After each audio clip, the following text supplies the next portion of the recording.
In this short tutorial, I will show you how to disable JavaScript on your iPhone.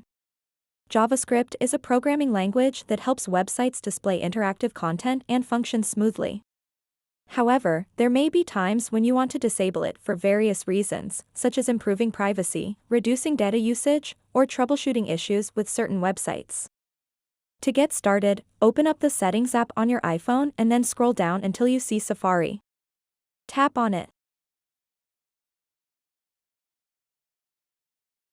Once you are on this page, scroll down to the very bottom and tap Advanced. Now all you have to do to disable JavaScript on your iPhone is to toggle off this switch over here. You've now successfully disabled JavaScript on your iPhone. So that wraps up this tutorial. If you have any questions about this whole process, please let me know in the comments section below. And if this video helped you out, please give it a big thumbs up and subscribe to this channel for more tutorial videos like this one. Thank you so much for watching and have a good day.